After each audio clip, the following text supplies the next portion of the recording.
John's story of Jesus before the governor, Pilate, the one who is to decide his fate. The story that we know comes from the night before Jesus was condemned and crucified may seem like a strange one on which to end our church year.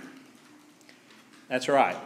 Next Sunday is the beginning of a new church year. We start the church year before we start the calendar year. We call the first 4 Sundays of the church year, the ones that begin next Sunday, the season of Advent. And on this day, we call this the celebration of Christ the King. A reminder, if you will, at the end of our calendar year about what we are moving toward in the future. I find it interesting that our calendar year for the church begins with Christmas, and our social and cultural calendar ends with Christmas. I think that says something about what role Christmas plays and how far we go beyond it in the church. We begin with the birth of the risen Christ, not ending with that birth, and we move toward Easter and the resurrection and Pentecost. So each year as we reach the end of the church calendar, and we're not quite to the end of the social calendar, of the cultural calendar, I like to pretend, at least here at First Presbyterian Fayetteville and among our congregation and the folks that worship with us, that we are able to stave off that cultural consumption to cave in to the commercial Christmas. I like to imagine that we all chose to stop listening to 93.3 FM 2 weeks ago when they started playing Christmas music. But you and I know that we like that music. And even if we didn't want to hear it before Thanksgiving, we're almost ready to hear it now. And we'd like to hear it from now for the rest of the month. But I fantasize about us all collectively together with one voice, boycotting Black Friday, which this year became Black Thursday. I don't know, maybe next year it'll be Black Wednesday, but instead I imagine us peacefully sitting around for the next 4 weeks with family and friends, not only giving thanks far more than the 4th Thursday in November for more stuff or for more significant things than stuff, but I imagine us also thinking and talking and acting on an understanding of what it means to live as people who expect the Messiah to return, neither as a cuddly infant nor an angry ninja, because those are the 2 models we get from our culture, but rather as the ultimate gift of unconditional love. How would it be if for the next 4 weeks, in preparation for the birth of the Christ child, rather than do all that we have on our calendars and all that we're told we need to do, we sat around doing that? We set aside time to think about what it means to be folks who act and speak and live as those who know that it is unconditional love that will be gifted to us, not only on Christmas, but each day of our lives. But you know, this fantasy bubble of mine burst more quickly than my holiday diet. The pressure is unrelenting, isn't it? It's not just about buying people who don't need anything more things that they'll forget very soon.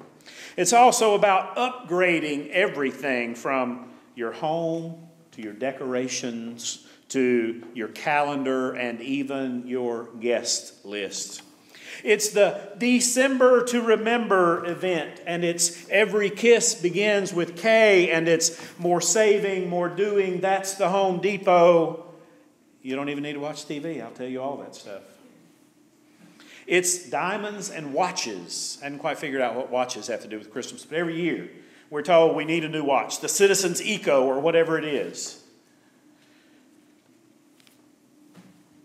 I remember several years ago, because I was reminded just a few days ago, it takes that a lot of times for me to remember things, Katie telling us about, I believe it's when she was in college, and she needed a a new computer. The one she had was just clunky and crashed all the time, and she decided it was time for a new laptop. So on Black Friday, and back then this started actually on midnight, I think, of Thursday night, not Thursday after lunch like it does now, or even earlier. She heard that there was a particular store that had announced that they would give out a limited number of coupons for a laptop that she looked at and could afford at about 7 o'clock in the morning, but they were lining up people at midnight. So she went, and she got in line Thursday night at midnight. Stayed in line, I think, all night long.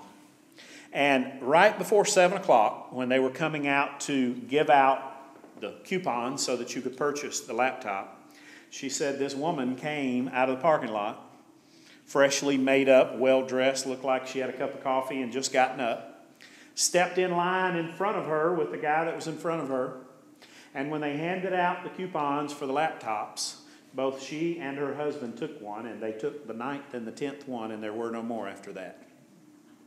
And she said, I decided right then and there that I would never get up and participate in Black Friday again because I didn't want to be that angry with a stranger and not be able to deal with it.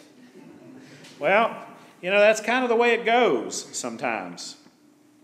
And most of the time, it's a stretch to say that Christianity has anything at all to say, even in the form of an answer, much less a question, about the driving force behind everything connected to what we just have to call American Christmas.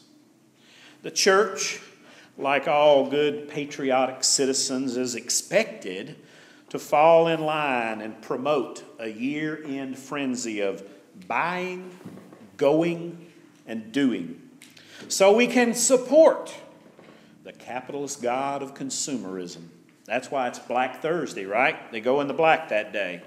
And we're pretty good most of the time at stepping aside and giving American Christmas, at the very least, a blessing of silent consent.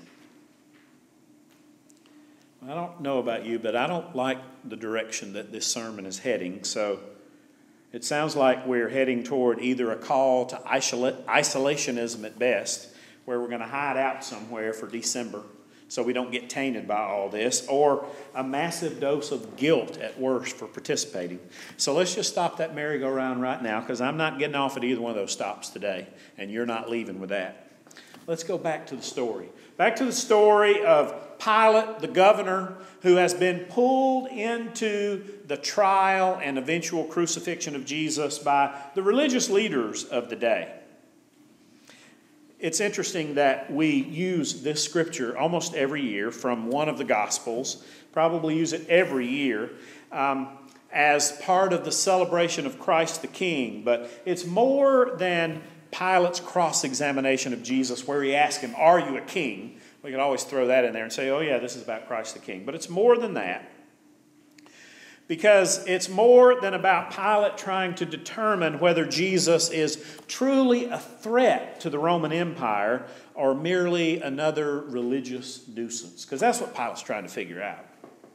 And as the conversation unfolds, if you go and read the whole story, it's like a ping pong game. This is one of those things when it is performed in a theater, this particular section of John's Gospel. You just have to have two different sets on stage at one time, because Pilate is the ping pong ball who goes back and forth between Jesus, who's in his inner chamber, and the religious leaders of the day who were out in the courtyard, because they wouldn't dare come to his inner chamber, because that would make them religiously defiled and unclean for the celebration ahead. So Pilate becomes the ping pong ball, and 7 times during the course of the gospel, he goes back and forth across the net from the inner chamber to the outer courtyard to clarify and discuss this situation with the religious leaders of the day. So it's not really just that he asked this question about king, but what happens is that Jesus changes the conversation. He's really good at doing that, you know? We ask a question. The disciples ask a question. Somebody from who knows where comes up and asks a question. They've got it all planned out. They know what they want him to say, and he never says that.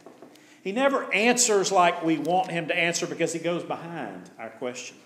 He goes to the point where we need to change our question a lot of times, and that's precisely what he does here with Pilate. Because the question that Pilate wants answered is, are you the king of the Jews? Are you a threat to the Roman Empire?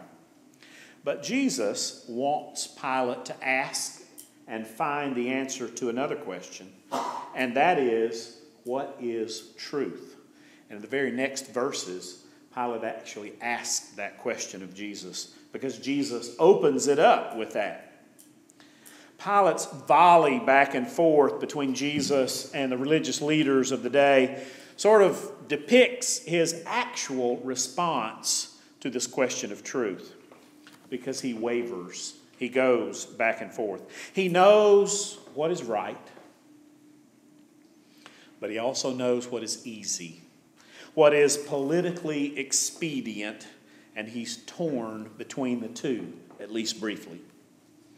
Ultimately, Pilate takes the easy road, caving into political pressure and denying the truth that he sees right in front of him. And here's the thing. Just 2 days after Black Friday, 3 days after Black Thursday, I think a lot of us know what it is to feel pressure. To cave in to the cultural impulse to shop till you drop. But how many of us really feel that our life will be diminished even a little bit if we didn't slog our way through the crowds looking for that elusive bargain at the best price of the year? I mean, who really believes that our lives will be enriched by wading through mall traffic to buy one more gift for our kids or our spouse or our sibling or a co-worker who will probably not even remember the gift and maybe not even have it 3 months from now? Of course we don't believe that. Most of us, in fact, are at least a tad sickened by the profound commercialization of Christmas, and yet, more often than not, we are pulled toward participating in it, if not fully, maybe even with a facade of glee when we do. Why? Because we have been taken captive by the false idea that things make us happy. We've been taken captive by this idea that things make us happy, so much so that we are urged on by the insatiable, consumption-oriented culture in which we live, that we either relentlessly consume more and more, or we feel inadequate because we can't. In fact, I would argue that a whole lot of us waver between feelings of compulsion to buy and spend more, whether we can afford it or not, and on the other hand, feelings of guilt, knowing that this isn't helpful to us, it isn't helpful to those around us, and it certainly isn't helpful to the planet. But what I want you to think about is we have a choice. I'm not just talking about a choice about what you do in your holiday shopping. I'm talking about the choice that Pilate had. Jesus made Pilate a promise. Everyone who belongs to the truth listens to my voice, he said. Pilate chooses not to listen. But we can. We can choose to listen. And if we do listen to Jesus' voice, to his story, to his message, what is it that we will hear him say? It is simple. This is what we will hear Jesus say. We are enough. We are worthy of love and honor and respect. We don't have to do anything. We don't have to buy anything to earn God's love, because God has already given that love freely and abundantly in Jesus Christ. And that's what we're preparing to celebrate. In fact, from the very first verse of John's Gospel, when we hear that the only begotten Son and eternal Word have taken flesh, have pitched their tent among us in order to reveal God's heart, we are assured of God's love. A love so big that John 3:16 tells us it encompasses the whole cosmos. We are enough. You are enough. I am enough. Our people are enough. Knowing this, that we are enough, and believing this, grants us the freedom to celebrate with joy rather than frenzy and anxiety. Grants us the freedom to give only out of love rather than insecurity or compulsion. Gives us the ability to give thanks for all that we have been blessed with rather than focus on what we've been told we still lack. You are enough. A message so simple, it can be summed up in just 3 words, yet so important that God sent the only Son to bear that message in His flesh and blood. Simple, profound, compelling, this 3-word message, yet still so difficult to hear. Because the voices in our culture that are screaming, telling us that our worth is derived from our possessions, regularly threatens to drown out the simple message that God has already called us worthy. So here's your pre-Advent gift. Not so much from me, not even so much from John, the gospel writer. Indeed, the gift is from the Messiah. God accepts us as we are, loves us as we are, and declares us worthy as we are. Us and the whole world as we are. Not the person we're trying to be, the person we have promised to be or intend to be, but us right now as we are. This is the kingly gift that Christ bestows on us, not just this Sunday, not just every Sunday, but every day. And perhaps if we can remind each other of that, we can also remind each other that we don't have to shop till we drop. We don't have to derive our worth from the presents we receive or give. And we don't need to inundate our loved ones with gifts they don't need. And that we are free instead to tend to those who really do need. Indeed, we are free to love others as we have been loved unconditionally.